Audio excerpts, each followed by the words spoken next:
Hi, welcome to Talking Brains, a podcast about mental health, books, and what makes brains happy. I'm your host, Dr. Stephanie Sarkis. Hi, I hope you're having a good day. I'm going to talk to you about 4 ways that you can combat anticipatory anxiety, and these are techniques I use with my clients. So there's also a written version of this on my Psychology Today blog, so you can check that out. There's a link on the website blog, so stephaniesarkis.com/blog, and that'll take you to that. Or you can just go to directly to Psychology Today and you can read the written version of this. So some of the main points I'm going to be talking about are anticipatory anxiety can happen before an event or before you think something might happen. So it's that kind of feeling of hypervigilance sometimes, that something is about to occur, or you know that a big event is about to happen, like maybe speaking before a group. It's an anxiety about what's to come. And one of the points I'm going to make is that exercise can significantly reduce anxiety. And the more you exercise, studies have shown the greater the benefit it is to reduce your anxiety.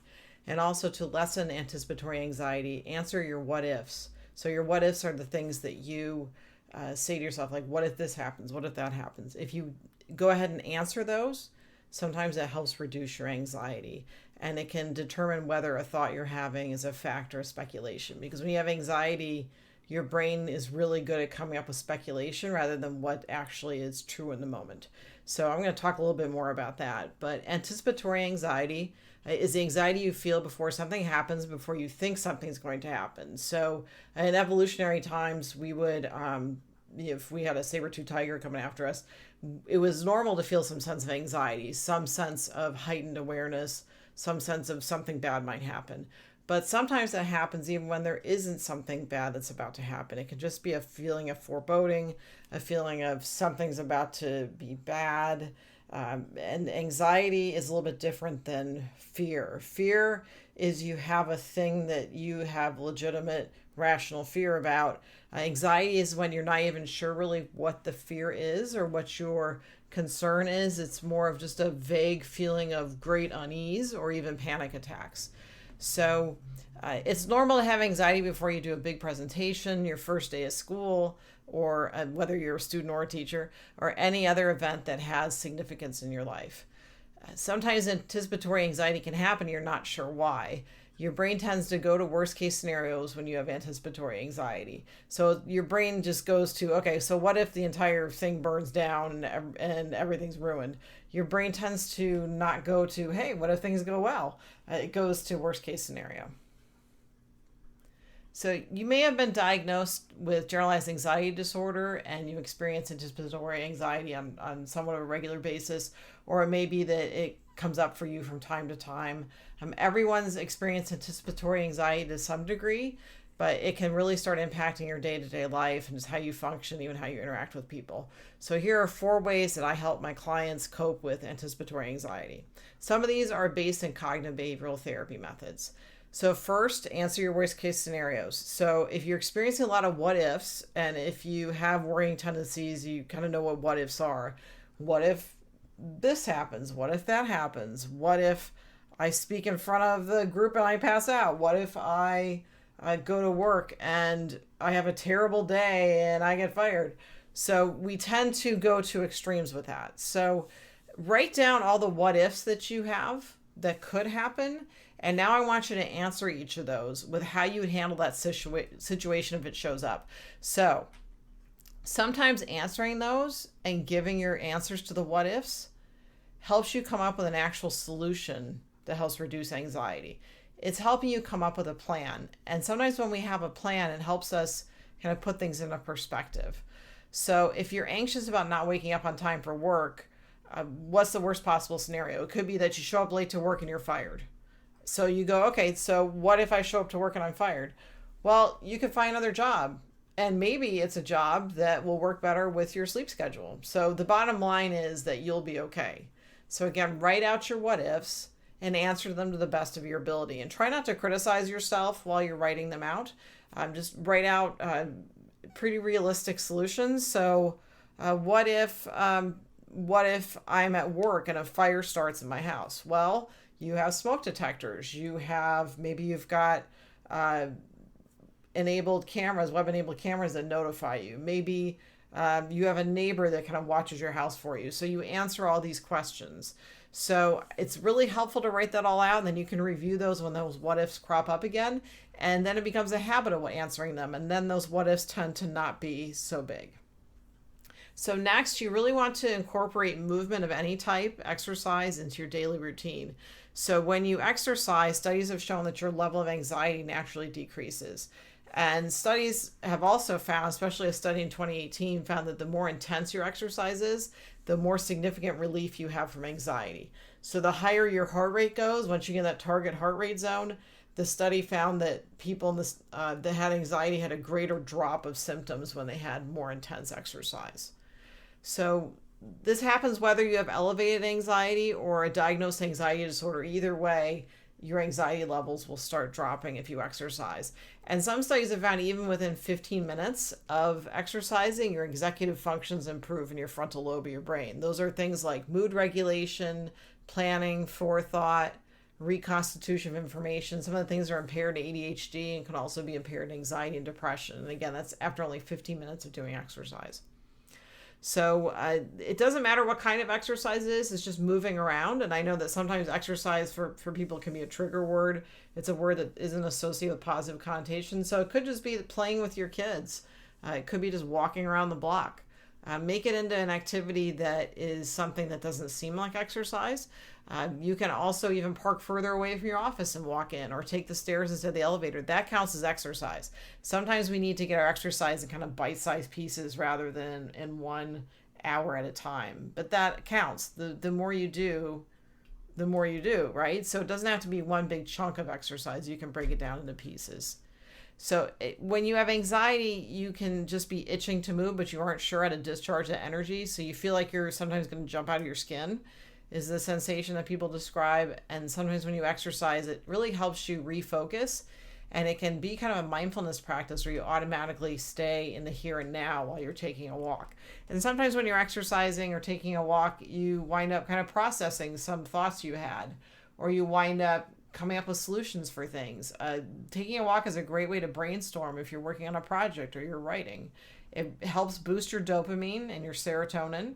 Those are two neurotransmitters that can be low when you have anxiety or ADHD or depression. So again, just the simple act of just walking around the block can help boost those neurotransmitters.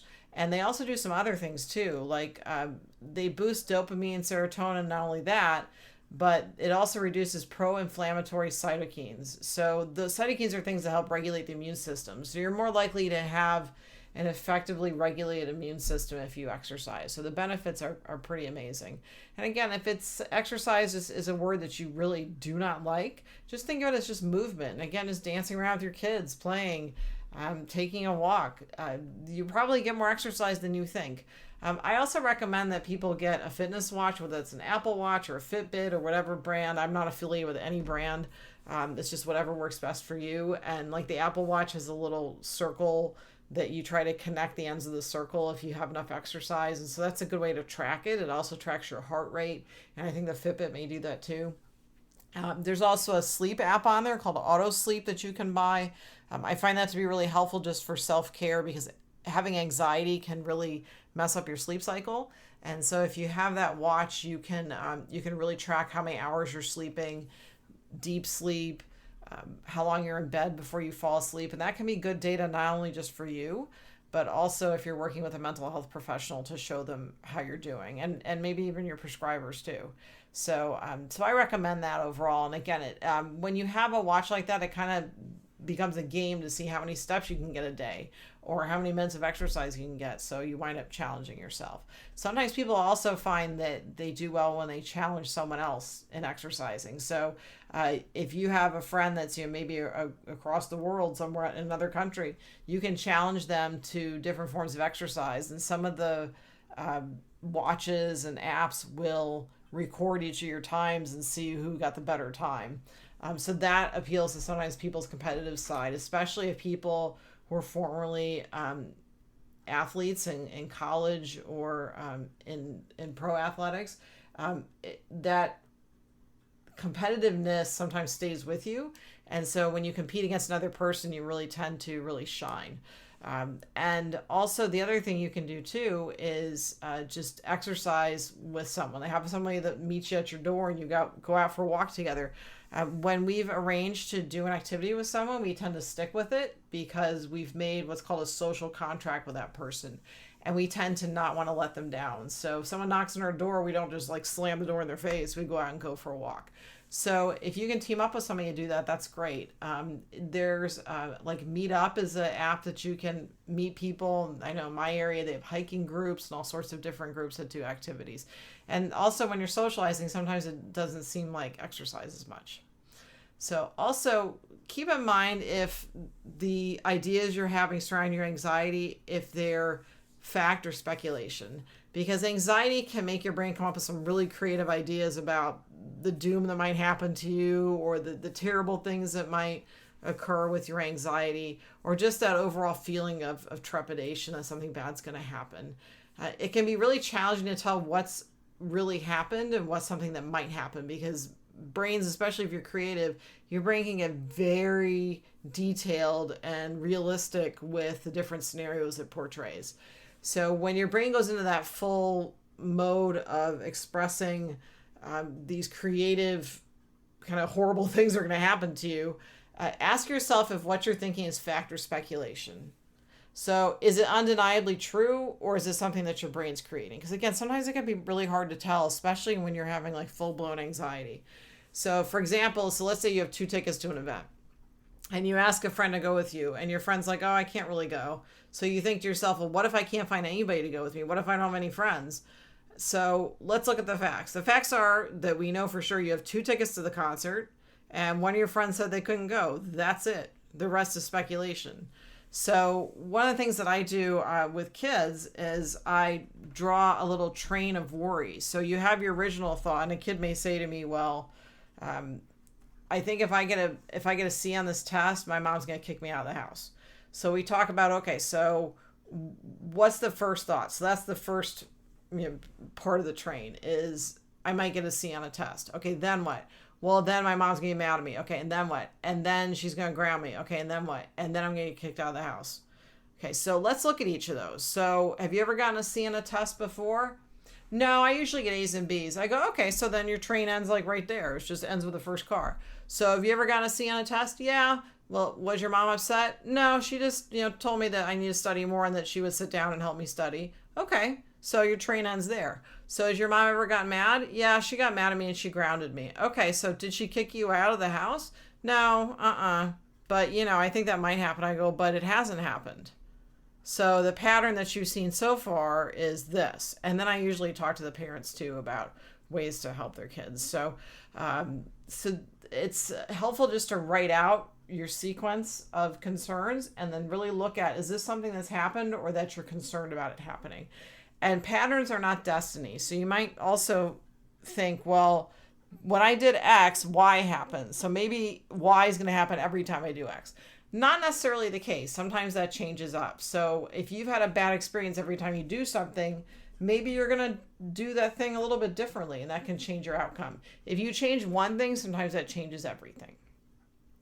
So when you determine whether something's fact or speculation, your brain's really better at detaching from that thought, and you're able to stop your worrying or greatly reduce it. I also call it your brain or your thoughts, because you are not your brain, you are not your thoughts. So I think that's an important distinction to make too, that just because you think of something doesn't mean it's true. It doesn't mean you're endorsing it. So sometimes we just have stuff that just kind of flies through our heads. So keep that in mind too, that you are not your thoughts. So also come up with a solution that's in your best interest. So if your brain's powerful enough to come up with these potentially harmful outcomes, and these things are just terrible, it also has the power to come up with a positive outcome. So think of what could happen if things went well. And sometimes people tell me, well, I don't want to think of that because then I'll get let down. But if I think of something negative, then I won't be surprised. But if you think about it, what if you think of something good and it happens? That's happened. So think about what would happen if things went well. Ask yourself, what's the best outcome in this situation? Or what's the thing that could happen that would be in my best interest? And I think that question is this in my best interest? something that we can ask ourselves just on a regular basis, because I think sometimes we get busy during the day, or we're focused on helping other people, kids, people you work with, and so we don't always think about what's in my best interest, because we need to take care of ourselves first before we can take care of other people. So say to yourself, what is in my best interest? So if you don't know what's going to happen anyway, why not come up with a positive?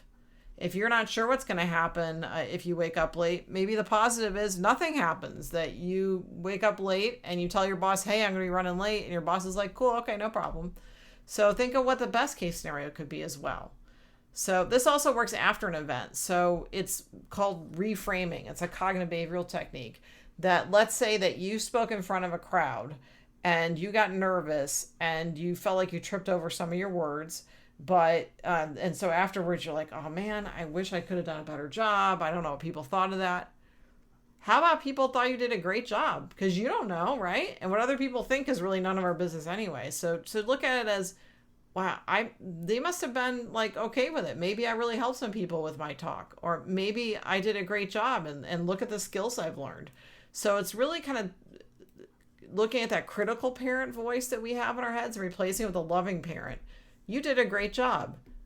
You really put forth a lot of effort on that, and it shows. You've really helped a lot of people. So I think it's really important that we look at things as how we can reframe things, because it's really up to us if we want to look at something in a negative light or a positive light. We have the power to do one or the other, and studies show that having that positive tends to help. Now, that doesn't mean that, toxic positivity is okay, where we just kind of ignore what's not going well. We only go, hey, everything's going to be great, while there's a volcano exploding behind us. So it's more to do with, what? I'm going to be okay. I built up some resilience. I'm going to be okay. And sometimes that's what we just need to tell ourselves, is that no matter what, I'm going to be okay. So when you think of something positive that you learn from an experience, it can really help you process it and really reduce that post-event anxiety. And it can also help you prepare for events in the future too, that you may already start being attuned to that positive reframe of things. So when you are, again, facing a new event, it may be that what's the best possible outcome from this? Your brain may automatically go to that after practicing this for a while. So anxiety can be more easily managed when you can detach even somewhat from your anxiety. So again, you are not your thoughts. So you tell yourself, oh, well, that's just a thought. Or sometimes people use a dialectical behavior therapy technique of changing their inner voice into a silly voice, like a Donald Duck voice. And then you don't take it as seriously, because sometimes you just have again, thoughts that just fly through your head. And it doesn't mean that they have merit or truth to them. It just could be something that your brain's just coming up with. Again, if you're creative, your brain can come up with some really interesting stuff. So when you detach from it, you're really helping reduce your anxiety. And if you find out that you're having anxiety more days than not, it's impacting your quality of life, or if you have a pretty strong family history of anxiety, it might be a good idea just to speak with a mental health professional and see how they might be able to help you. Or I kind of see us as kind of like the guides on your path to wellness.